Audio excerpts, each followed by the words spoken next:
जळगाव जिल्ह्यासह खान्देशमध्ये अद्यापही पणन खरेदी केंद्र सुरू न झाल्यामुळे शेतकऱ्यांच्या कापसाला हमीभावापेक्षा कमी दर मिळतोय। त्यामुळे खान्देशातील शेतकरी हमीभावाच्या प्रतीक्षेत असून गेल्या वर्षीसारखा याही वर्षी शेतकऱ्यांच्या घरामध्ये गेल्या 3 महिन्यांपासून कापूस पडून राहिला।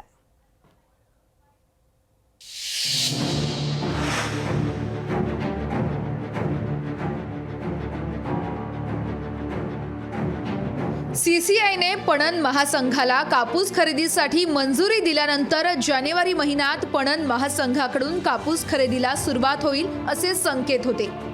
मात्र जळगाव जिल्ह्यासह खानदेशात अद्यापही पणनची कापूस खरेदी रखडली आहे। खानदेशातील शेतकऱ्यांना हमीभावापासून देखील वंचित राहावं लागतंय।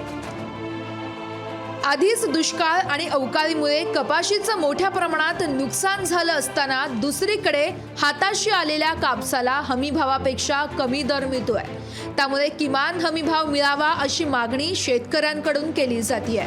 सर्व शेतकरी भावाची अपेक्षा करताय, पण तो शासनाकडून भावच मिळत नाही आहे। आज रोजी 66-67च्या भावात घेतोय व्यापारी, शेतकऱ्याला पुरत नाही त्या भावात। शेतकरी शासनाची अपेक्षा करताय की बा पेट्रोल चालू झालं तर बरं, तेवढ्यात लवकरात लवकर बरं होईल। मागील वर्षी कापसाला भाव मिळत नसल्यानं गेल्या अनेक महिन्यांपासून शेतकऱ्यांच्या घरात कापूस पडून होता।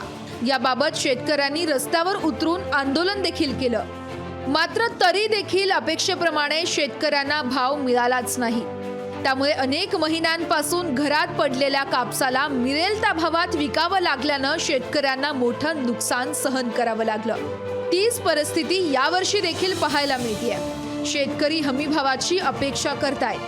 आपल्याकडे भाव हमी भावापेक्षाही कमी भावात खरेदी करायला येत आहे व्यापारी लोक, तरी आम्हाला 8 ते 10 हजारापर्यंत आमची अपेक्षा आहे। आता तर सध्या ते 5-6 हजाराच्या वरती मागत नाही व्यापारी लोक। सद्यस्थितीला शेतकऱ्यांना 6 ते 6.5 हजार रुपये प्रति क्विंटल दर मिळतोय। किमान हमीभाव मिळावा या अपेक्षेने गेल्या 2 ते 3 महिन्यांपासून शेतकऱ्यांच्या घरात कापूस पडून आहे। मागच्या वर्षी पण कापसाचे असे हाल झाले। मागच्या वर्षाचा कापूस कमीत कमी घरामध्ये 7 ते 8 महिने पडेल होता, म्हणजे जून जुलैमध्ये कापूस काढला मागच्या वर्षी। आणि यावर्षी पुन्हा परिस्थिती तशीच झाली आहे।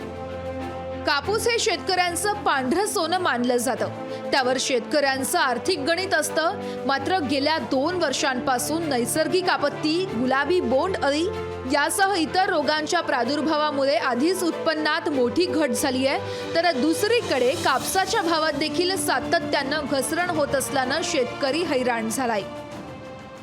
सीसीआयने पणन महासंघाला कापूस खरेदी करण्यास मान्यता देऊनही जळगाव जिल्ह्यासह खानदेशात अद्यापही कापूस खरेदी केंद्र सुरू झालेले नाही। त्यामुळे तात्काळ पणनची कापूस खरेदी सुरू करावी व किमान कापसाला हमीभाव मिळावा ही रास्त अपेक्षा कापूस उत्पादक शेतकऱ्यांनी व्यक्त केली आहे। मंगेश जोशी, लोकशाही मराठी, जळगाव। लोकशाही मराठी, ऐका, पहा, जागरूक रहा।